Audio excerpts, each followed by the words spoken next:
1 Tessalonicenses 3, 9 a 13, e ao final vamos repetir juntos o versículo 10. Pois que ação de graças podemos render a Deus no que se refere a vocês, por toda a alegria com que nos regozijamos por causa de vocês, diante do nosso Deus. Oramos noite e dia com o máximo empenho, para que possamos ir vê-los pessoalmente e suprir o que ainda falta à fé que vocês têm. Que o próprio Deus, o nosso Pai, e Jesus, o nosso Senhor, preparem o nosso caminho para podermos ir visitar vocês.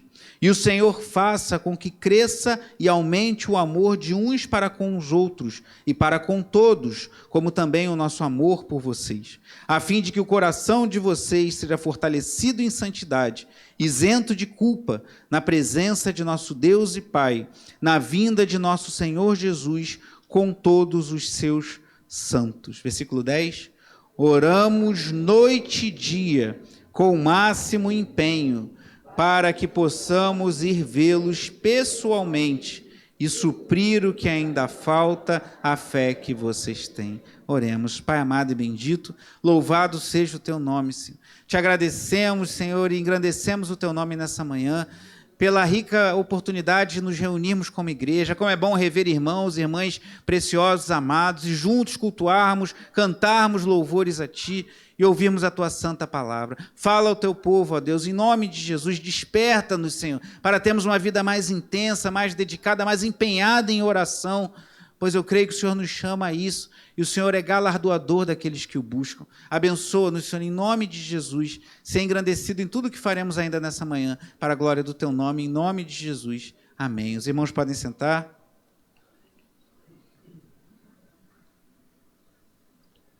Irmãos, a nossa sociedade, a nossa cultura está muito voltada para especialistas.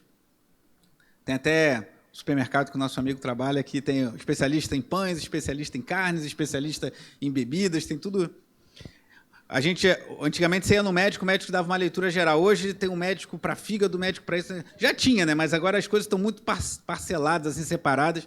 E não há problema nisso, necessariamente. Então, não posso mais buscar um especialista. Não é isso que eu estou dizendo.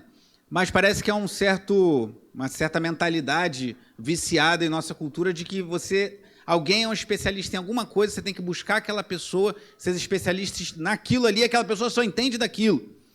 E às vezes a gente transfere isso para a vida espiritual também. A gente pensa, aquele irmão, aquela irmã é uma pessoa de oração. Se eu preciso de alguém para orar por mim, eu vou até aquela pessoa. Se eu preciso de alguém que conheça mais a palavra, eu vou até aquela outra.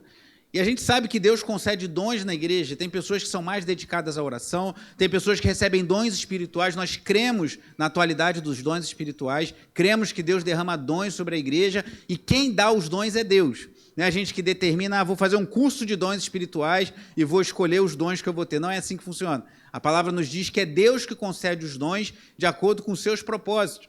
Então, Deus derrama dons sobre a igreja.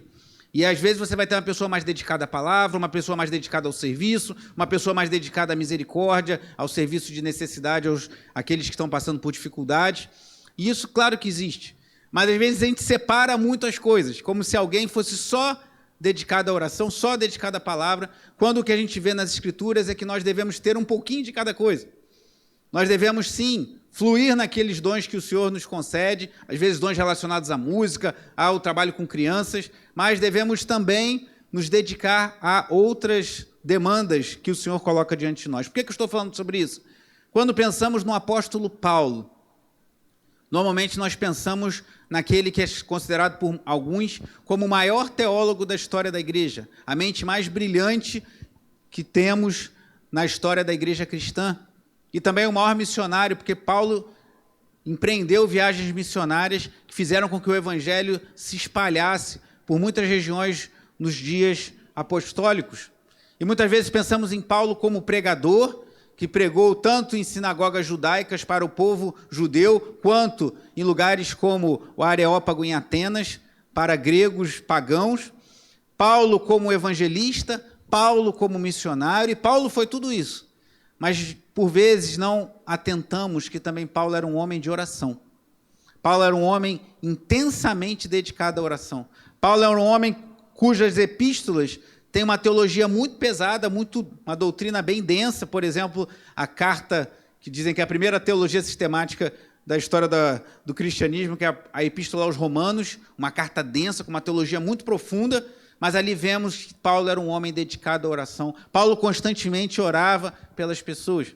Então não separe as coisas, fulano é uma pessoa dedicada à oração, não conhece muito a Bíblia não, às vezes fala umas heresias, não sei o quê, mas tudo bem, é uma pessoa de oração. Não, precisamos conhecer a Bíblia e orar. Ou o contrário, fulano conhece muito a Bíblia, ele não ora muito não gosta de orar, ou quando vai orar ele não consegue muito bem. Não, temos que orar e conhecer a palavra e fluir naquilo que Deus nos direcionar, no chamado que ele tiver específico para cada um.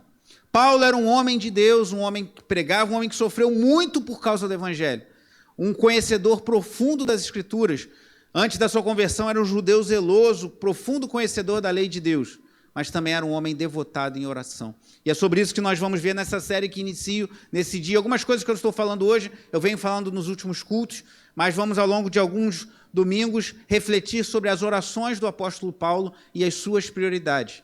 E eu fui despertado para isso a partir de um livro de um homem também, que por vezes podemos colocar como um especialista em teologia, em doutrina, o D.A. Carson, já citei ele, nesse livro aqui, Um Chamado à Reforma Espiritual, as prioridades do apóstolo Paulo e de suas orações. Esse autor, D.A. Carson, é um dos maiores teólogos, uma das mentes mais brilhantes cristãs dos nossos dias. Tem livros complexos, livros profundos, comentários bíblicos. Ele é filho de pastor, é uma família piedosa, um homem dedicado a Deus, e nesse livro ele escreve sobre a oração. Então, talvez, se a gente tiver uma mente muito fechada, pensando só em especialistas, vai falar, vou buscar algo sobre oração. Não vou buscar do D.A. Carson. Esse cara é um teólogo, é um exegeta, esse aí é um homem que escreve para acadêmicos, escreve para o pessoal da universidade, o pessoal da faculdade de teologia. Mas eu tive a grata surpresa de descobrir preciosidades nessa obra escrita por esse homem de Deus, que tem uma mente brilhante, mas um coração também ardente pela glória de Deus e dedicado à oração. Hoje nós vamos voltar nossos olhos para essa breve oração que Paulo faz pelos Tessalonicenses. Já tenho falado das epístolas de Paulo aos Tessalonicenses em alguns cultos, e hoje a gente vai focar nesse final do capítulo 3, em que Paulo ora pelaquela igreja. Mas antes de orar a oração de Paulo, eu queria relembrar alguns irmãos, algumas coisas que falei até no último culto, quer dizer, no último culto do dia 31 de janeiro, eu falei sobre a igreja em Tessalônica como uma igreja modelo, uma igreja que exalava as chamadas 3 virtudes teologais, fé, esperança e amor. Volte comigo no capítulo 1, aqui de 1 aos Tessalonicenses. Olha como Paulo fala daquela igreja.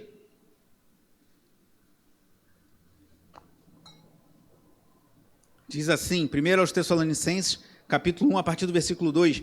Sempre damos graças a Deus por todos vocês, fazendo menção de vocês em nossas orações e sem cessar, lembrando-nos diante do nosso Deus e Pai, preste atenção, da operosidade da fé que vocês têm, da esperança que tem em nosso Senhor Jesus Cristo. Então Paulo fala, olha, eu oro e dou graças a Deus pela fé, pelo amor dedicado e pela esperança que vocês têm. E aqui eu aprendo uma coisa, uma pequena aplicação. Não é pecado você elogiar pessoas, irmãos. Tem gente que pensa assim, não, a gente tem que redundar toda a glória a Deus, somente glória a Deus. E é verdade, Deus é que nos capacita a fazer coisas boas para a glória dele mesmo. Mas não é pecado você reconhecer a obra de Deus na vida de uma pessoa. Paulo está fazendo aqui, está falando isso para eles. Olha, Tessalonicenses, eu sempre agradeço a Deus pela fé, pela esperança e pelo amor de vocês. Você pode fazer isso, irmão. Tem gente que fala, não, eu não posso elogiar ninguém, porque senão eu vou estar deixando de dar glória a Deus. Não, você vai estar dando a glória a Deus pela obra de Deus na vida daquela pessoa. E a pessoa pode ficar vaidosa. Então, se você perceber isso, você exorta o irmão. Irmão, não é para você ficar vaidoso, não. Mas eu preciso dizer que, por meio da sua vida, Deus tem me abençoado, Deus tem operado. Eu louvo a Deus pelo seu serviço, eu louvo a Deus pelo que Deus tem operado por intermédio da sua vida. Não há problema, irmãos, em elogiarmos pessoas, desde que redundemos, por fim, glórias a Deus e cuidemos para o coração do irmão ou da irmã não crescer. Paulo não ficar vaidoso. Paulo fazia isso. Ele elogiou os Tessalonicenses, porque aquela igreja era uma igreja operosa, uma igreja abençoada, e uma igreja que conciliava palavra e poder do Espírito Santo. Olha o que diz o versículo 4. Sabemos, irmãos, amados por Deus, que Ele os escolheu, porque o nosso evangelho não chegou a vocês somente em palavra, mas também em poder, no Espírito Santo e em plena convicção. E vocês sabem muito bem qual foi o nosso modo de agir entre vocês para o próprio bem de vocês. E vocês se tornaram nossos imitadores e do Senhor, recebendo a palavra com a alegria que vem do Espírito Santo, apesar dos muitos sofrimentos. Então Paulo fala, olha, eu vejo que Deus está agindo, Deus escolheu vocês, porque vocês receberam a palavra como uma palavra vinda de Deus, com a alegria do Espírito Santo, mesmo em meio ao sofrimento. Então aquela igreja passava por perseguição, principalmente por perseguição dos judeus, Paulo fala sobre isso mais à frente. Eles eram perseguidos, eles sofriam, mas eles tinham a alegria do Espírito Santo, que é aquela alegria que a gente tem mesmo em meio às tribulações, que vem de Deus, irmãos.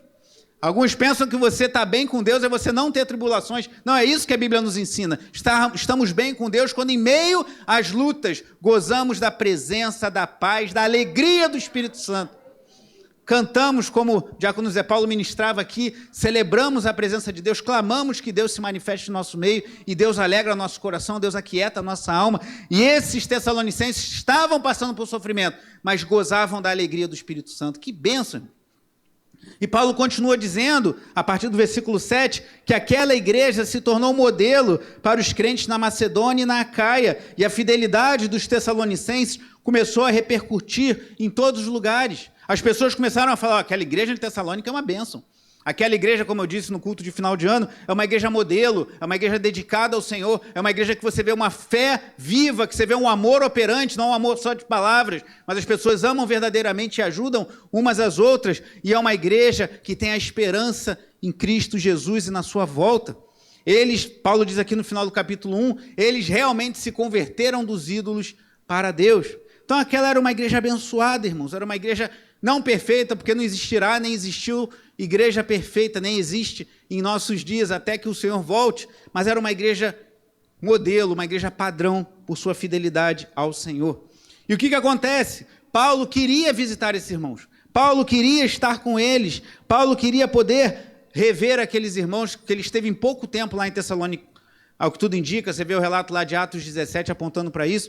Paulo queria estar com eles. Paulo queria não só mandar uma carta para eles, Paulo não queria só orar por eles à distância, mas queria vê-los, queria talvez abraçá-los, queria ministrar a eles. Só que Paulo estava tendo dificuldade. Olha o que diz aqui já no capítulo 2, a partir do versículo 17.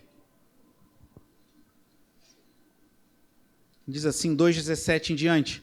E nós, irmãos, estando separados de vocês por breve tempo, ficando longe dos olhos, olha que expressão bonita, poética até, parece um pai falando com um filho, ó. Longe dos olhos, mas perto do coração. Paulo não podia vê-los, mas o seu coração estava ligado aos tessalonicenses. Com muito mais empenho e com grande desejo, procuramos ir vê-los pessoalmente. Quer dizer, Paulo está falando, eu estou tentando visitar vocês. Versículo 18, por isso quisemos ir até vocês, pelo menos eu, Paulo, por mais de uma vez. Porém, quem? Satanás nos barrou o caminho. E aqui eu aprendo, mesmo Paulo, por vezes, enfrentava a resistência espiritual. E eu te pergunto, você acha que eu e você não vamos enfrentar?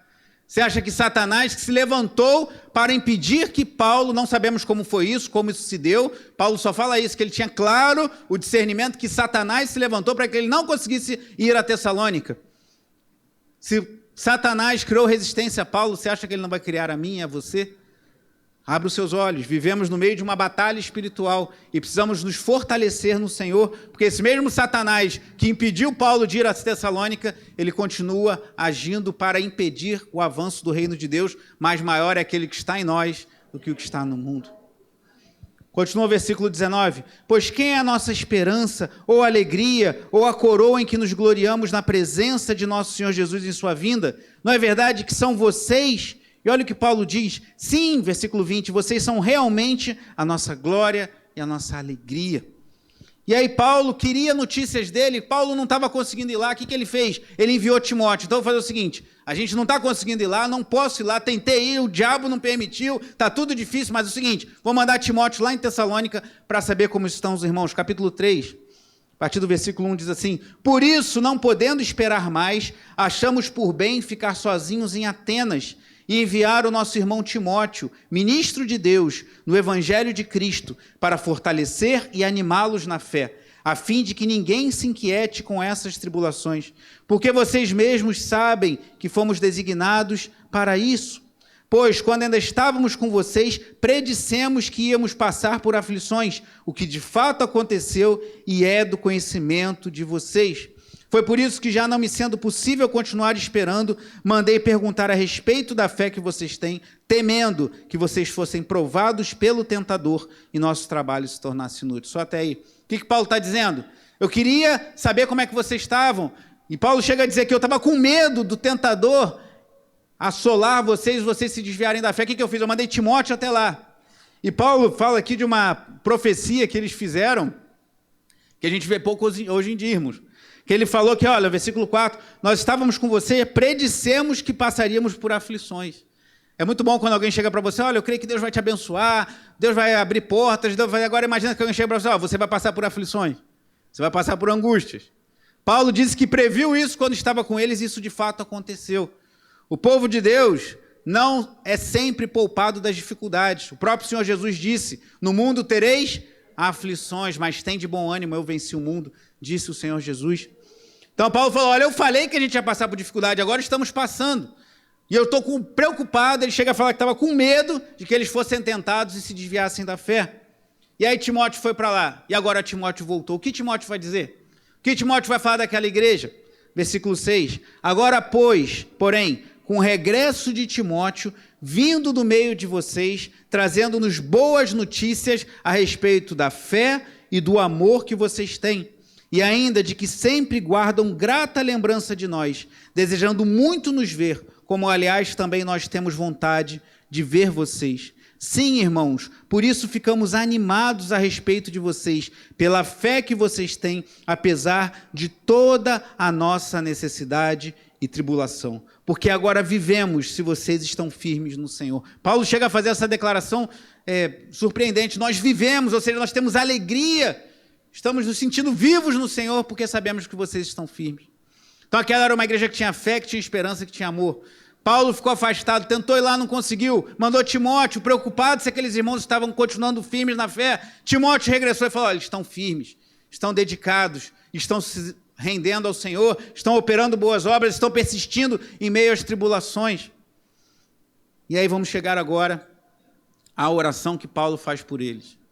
Se aquela era uma igreja abençoada, era uma igreja fervorosa, era uma igreja viva que a sua fama repercutia em outras igrejas, talvez você pense, então Paulo não precisava orar muito pelas igrejas, vai orar por Corinto, que era uma igreja complicada, era uma igreja cheia de problemas. Paulo podia orar por Corinto, deixa a Tessalônica lá que os irmãos estão bem. Mas não. Paulo orava por igrejas passando por problemas, mas passava por igrejas que estavam firmes também, para que continuassem firmes. E assim nós devemos fazer, irmãos, por nossas vidas, por nossas igrejas. Tem um irmão que você sente o desejo de orar por ele, mas ele está firme, ele está bem. Ele precisa de oração, precisa, irmãos. Todos nós precisamos orar uns pelos outros. Mas o diácono, mais o ministro, mais a irmã de oração, mas está tão firme, ore por ela, ore por ele. Precisamos orar por aqueles que estão firmes, para que permaneçam firmes e avancem no Senhor. E orar por aqueles que estão lá em Corinto, passando dificuldades também. Então, a primeira coisa que eu vejo aqui, eu queria apenas chamar a atenção para 2 pontos nessa mensagem, que foi o título dessa mensagem, motivações e motivos de oração de Paulo. O que motivou Paulo a orar por aquela igreja? E quais eram os motivos de oração que Paulo apresentava diante de Deus? Como vimos aqui, o que motivou Paulo a orar foi o amor. Ele amava aqueles irmãos.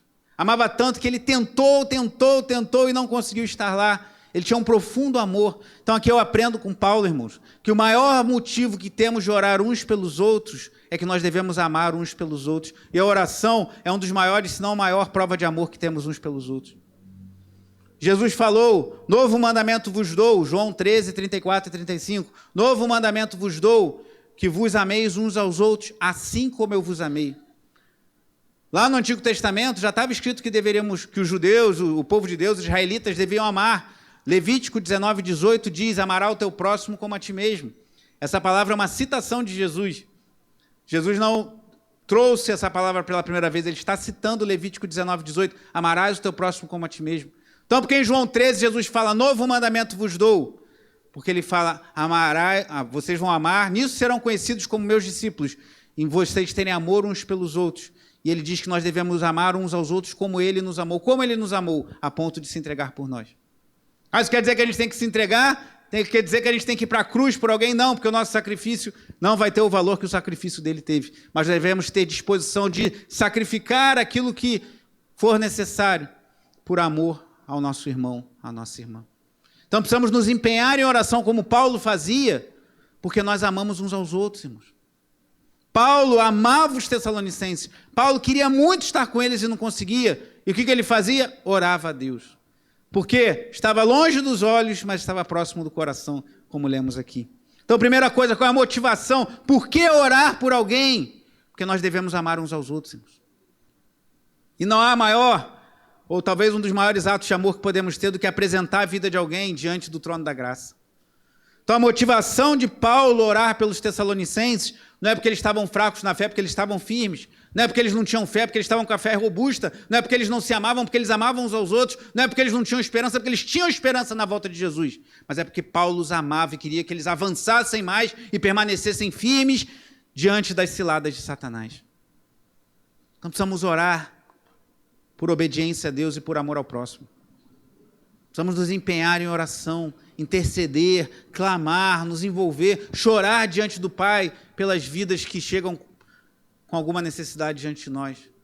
E mesmo por aqueles que achamos que estão bem, orar para que continuem firmes nos caminhos do Senhor. E qual foi o teor, quais foram os motivos de oração que Paulo apresentou a Deus? A segunda e última parte. Primeiro, as motivações de Paulo. Paulo orava porque ele amava os Tessalonicenses. E depois, os motivos de oração que Paulo apresenta a Deus a partir do versículo 9. Pois, que ação de graças podemos render a Deus no que se refere a vocês por toda a alegria com que nos regozijamos por causa de vocês diante do nosso Deus? O que Paulo está falando? Eu fico muito feliz em saber de vocês. O apóstolo João, na sua terceira epístola, ele diz assim, não tenho maior alegria do que esta, saber que os meus filhos andam na verdade. Quer uma alegria de um pastor verdadeiro? Ver que aqueles que estão sob os seus cuidados estão crescendo, estão firmes no caminho do Senhor. João tinha essa alegria, não tenho maior alegria do que ver os meus filhos na fé, firmes no Senhor. Paulo fala, que ações de graças, que alegria eu tenho diante de Deus, por saber que vocês, Tessalonicenses, estão firmes. E eu te pergunto, você tem se alegrado com o crescimento espiritual do seu irmão, da sua irmã? Tem muita gente que é caçador de má notícia, né? Fica doido para ouvir, fulano aconteceu isso, está tendo problema no casamento, e o filho se desviou, e sofreu, aí se mobiliza. Mas quando você sabe que o irmão ou a irmã está crescendo no Evangelho, está crescendo na presença de Deus, está crescendo no serviço, você se alegra de igual maneira, você rende graça a Deus, Senhor, obrigado pela vida dessa irmã, ter feito um trabalho tão abençoado, glória a Deus, continua abençoando essa irmã para que ela continue servindo a Deus com alegria. Ou você fala assim, é tudo falsidade, só para impressionar o pastor. Só para que o diácono fique feliz e dê mais responsabilidade para ela. Ou o irmão está pregando bem, o irmão está cada vez pregando melhor, cada vez ministrando melhor o louvor, cada vez tocando melhor o seu instrumento. Glória a Deus, Senhor, graças te dou pelos dons distribuídos na vida desse irmão. Temos feito isso, Paulo fazia isso. Graças a Deus, ore, agradeça ao Senhor, quando você vê alguém firme, crescendo na presença do Senhor. E aí no versículo 10 ele diz assim, oramos noite e dia, com o máximo empenho, para que possamos ir vê-los pessoalmente e suprir o que ainda falta à fé que vocês têm. Irmãos, sabendo disso tudo, sabendo que eles estavam firmes na fé, tendo enviado Timóteo voltando com boas notícias, eles estão firmes na fé, na esperança e no amor. Ainda assim, Paulo orava, possivelmente junto com Timóteo mesmo, e com Silas ou Silvano, que é uma variante, noite e dia, irmãos. Quer dizer que Paulo só orava. Então, como é que Paulo pregava? Como é que Paulo andava? Como é que Paulo comia? Como é que Paulo tomava banho? Não, irmãos, não quer dizer que ele só orava o tempo todo. Como está na capa do nosso boletim aqui em 1 Tessalonicenses, mas no capítulo 5, versículo 17, orem sem cessar. Não quer dizer que você viva só orando, você não conversa com ninguém mais agora que eu estou orando o tempo todo. Não, mas você dedica tempo, você separa tempo, e no seu tempo dedicado à oração, você ora por aquelas pessoas. No caso, Paulo fala, oramos noite e dia, ou seja, eu tenho o hábito da oração, eu oro, eu clamo a Deus e nas minhas orações eu me empenho por vocês. É que eu aprendo duas coisas. Nós precisamos orar constantemente, irmãos. Precisamos orar o tempo todo. A gente fala, eu gosto de orar de madrugada que a fila é menor. De madrugada eu acho bom porque está silêncio, você não tem aquela preocupação com o horário, mas fica tranquilo que para Deus não tem fila. Você pode orar de madrugada, de manhã, de tarde, de noite, pode orar o horário que for. Mas eu particularmente acho bom porque na madrugada está em silêncio e você não tem aquela preocupação de ter que sair para o trabalho. É uma boa oportunidade de você estar se dedicando à oração, mas dependente do horário, precisamos orar constantemente, irmãos. Noite e dia. E com o máximo empenho, como eu tenho dito, oração, irmãos, dá trabalho. A gente tem que abandonar aquela visão romântica de assim, eu vou orar quando eu estiver me sentindo tão bem, quando eu estiver me sentindo próximo de Deus, quando eu estiver com muita vontade. Quando você estiver com muita vontade de orar, ore. Mas quando você não estiver com nenhuma vontade de orar, ore também, irmãos. Porque oração é um trabalho, irmãos, é um empenho. Nós não oramos porque é legal, ou porque é bonitinho, ou para aparecer para os outros, nós oramos porque nós precisamos orar. E Paulo fala, eu oro por vocês noite e dia, com o máximo empenho. Então, está com vontade de orar? Ora. Não está com vontade de orar? Ora. Ah, mas eu estou sendo falso diante de Deus. Não, você está sendo humano, caído. Porque por conta da queda nós sofremos altos e baixos, por conta da queda nós sofremos variações de humor e dificuldades em nossa vida. Por conta da queda nós temos doenças, nós temos fadiga, mas nada disso deve ser um empecilho para nós, noite e dia, com o máximo empenho, orarmos a Deus e orarmos uns pelos outros. Se empenhe em oração, entenda que é um trabalho. Eu tenho um trabalho de orar a Deus pela minha vida, pela minha família, pela minha igreja, pelos meus irmãos, pelo meu país, pelos governantes. Deus me deu esse encargo e eu vou fazê-lo, mesmo que não me dê vontade. E aí talvez você experimente o que eu já experimentei, e muitos aqui também, que você vai orar porque você tem que orar. E aí o Espírito Santo começa a ministrar teu coração e daqui a pouco você não quer mais parar de orar. E aí você tem que parar porque chegou a hora de você ter que fazer algum compromisso, ter que cumprir alguma atividade. Ore! Há um conselho antigo puritano, que está nesse livro também, vou falar mais à frente em outra oportunidade. Ore até que você ore.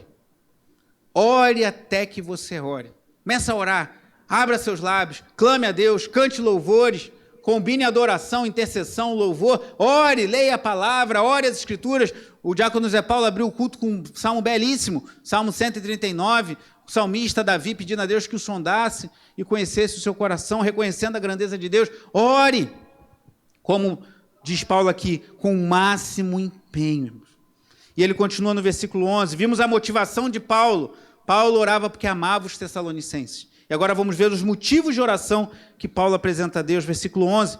Que o próprio Deus, o nosso Pai, e Jesus, o nosso Senhor, preparem o nosso caminho para podermos ir visitar vocês. Paulo queria estar junto com aqueles irmãos.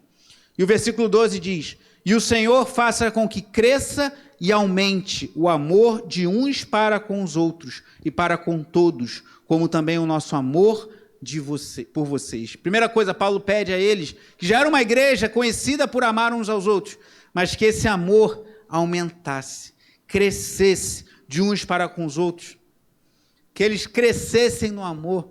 Então, você conhece uma pessoa amorosa, uma pessoa abençoada, uma pessoa compassiva, piedosa, ore para que o amor dessa pessoa aumente mais ainda.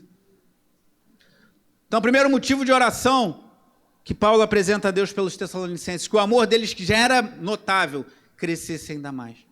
E o segundo motivo, versículo 13, a fim de que o coração de vocês seja fortalecido em...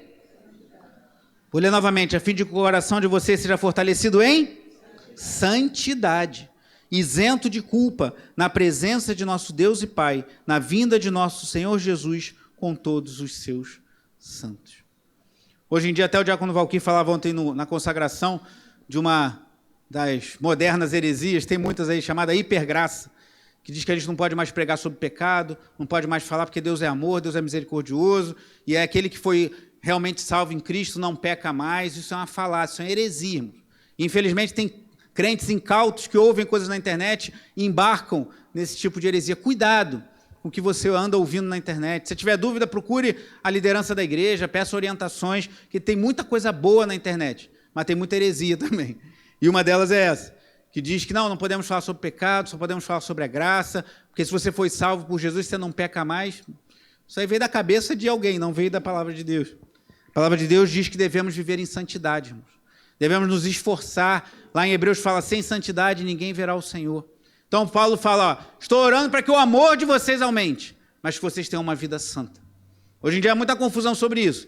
Tem gente que fala, não, a gente tem que falar do amor de Deus.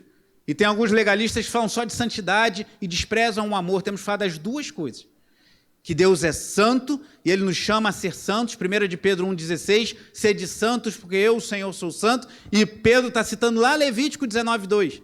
Então, tanto no Antigo Testamento quanto no Novo Testamento, Deus ordena ao seu povo, sede santos porque eu, o Senhor, sou santo. E nos manda amar uns aos outros. E é um Deus de graça, é um Deus que nos recebe, é um Deus misericordioso e compassivo.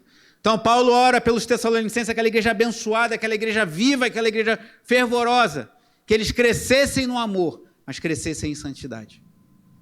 Então, eu não tenho o hábito de orar por outras pessoas. Fica a dica. Ore pelos irmãos da nossa igreja, para que Deus aumente o amor em nosso meio, mas aumente também o temor.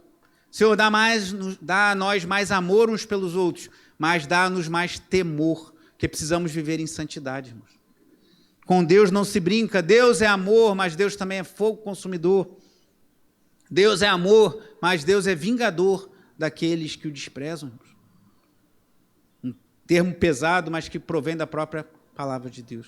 Então, Paulo orava que aquela igreja crescesse em amor, mas crescesse também em santidade.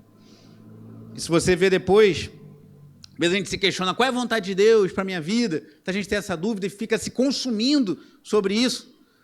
E devemos orar, pedir a Deus direção, mas muito da vontade de Deus já está explícita nas Escrituras. Quer ver um exemplo? Está aí em Tessalonicenses. Já passamos o capítulo 3, 1 Tessalonicenses, só para te dar uma ilustração da própria palavra de Deus. No capítulo 4, no versículo 3, Paulo fala para aquela igreja tão abençoada e por quem ele orava para que crescesse no amor e na santidade. Versículo 3 do capítulo 4. Pois a vontade de Deus é... Uau, que palavra, hein? Vontade de Deus, vamos todos descobrir qual é a vontade de Deus, o que ele diz? Leia em voz alta, pois a vontade de Deus é... que se abstenham da imoralidade sexual. Quer saber a vontade de Deus? Essa é uma delas, existem outras. Que tenhamos uma vida santa, uma vida numa sociedade tão erotizada, tão viciada em sexo, tão viciada em pornografia, em que as pessoas, tanto homens e mulheres, cada vez se vestem de forma mais indecente, mais imoral, e cada vez mais nova. Conversava com um irmão recentemente sobre isso. Você vê adolescentes de 14, 15 anos se vestindo como mulheres adultas se vestiam alguns anos atrás para irem para boates, irmãos. Você vê adolescentes se vestindo assim, como antigamente você via uma mulher na casa dos 30 anos se vestindo para uma boate, você vê uma adolescente de 14 se vestindo para ir ao shopping. Isso é terrível. Isso é sinal da degradação moral da nossa sociedade. Mas a vontade de Deus é que nos abstenhamos, não nos envolvamos em moralidade sexual. E Paulo ora. Então, qual é a nossa motivação para orar mais e melhor, irmãos? O amor uns pelos outros. O amor a Deus e o amor que devemos ter uns pelos outros. E quais motivos de oração? Temos muitos, oramos há pouco por pedido de oração, mas precisamos priorizar aquilo que traz glória a Deus. E no caso aqui, Paulo orando que eles crescessem no amor e na santidade. Peça a Deus que te dê crescimento. Empenhe-se em oração. Entenda que oração é um trabalho. Escrevendo aos Colossenses, Paulo fala de Epáfras, que batalhava por eles em oração. Batalha, entende assim, eu preciso priorizar, eu preciso santificar a minha mente. Se você ficar vendo programas imorais, ficar vendo coisas que só exaltam violência, imoralidade sexual, esqueça de ter uma mente pura. Você vai naufragar com esse mundo. O Bispo Walter fala muito sobre isso. Aí se entrega logo à lascívia, o impuro continue assim na sua impureza. Mas se você quiser se santificar, separe sua mente, separe seu coração, separe tempo, empenhe-se em oração e saiba que Deus é poderoso para fazer infinitamente mais, como cantamos nessa manhã. Feche seus olhos.